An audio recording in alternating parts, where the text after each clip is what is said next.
admits it approved a killer's parole without telling the victim's family. Good evening, everyone. Paroling killer Reggie Graves without telling the victim's family was a mistake. But then the board told Kimberly Sipes' family that nothing could be done about it. Graves choked the young mother of his 6-day-old daughter and then threw her in the Licking River to drown because she broke off the abusive relationship. When the parole board said nothing could be done, Local 12's Deb Dixon worked with the family to prove that wrong. Reggie Graves was sentenced to 50 years in prison for murdering Kimberly Sipes.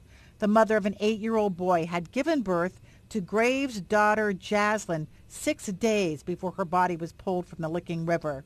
Late last month, he was paroled after serving 16 years.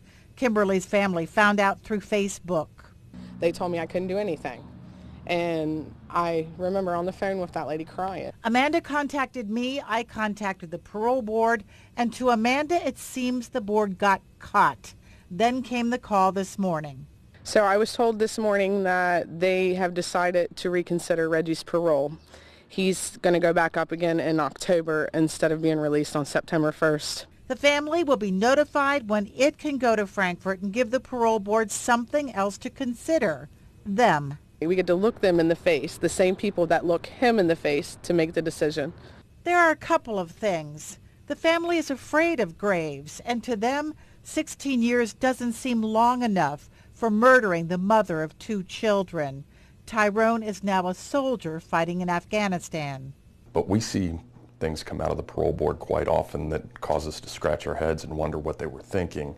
I asked that question. What the board was thinking when it paroled Graves is not public record. Sanders thinks it has to do with money. It's expensive to house a prisoner for 50 years. The taxpayers put all their tax dollars towards prisons for a reason, because the public's a lot safer when they're off the streets.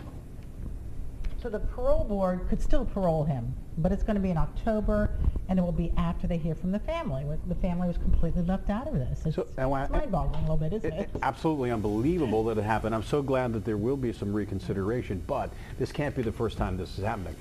They believe, they call it an isolated case, but how do they know that? Yeah. The victim information didn't get in the right system, so the notification wasn't made. How do you know that?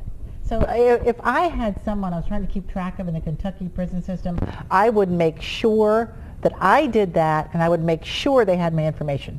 You just assume that it's going to be taken care of. You think the parole, they're going to tell me if anything is, you know, you just wonder how many other times. Yeah. Gotta wonder. Deb, thanks very much. Okay. The parole board will also consider public opinion, so you can only email them, apparently. The address is at local12.com. Click on the Get It button. That'll take you there.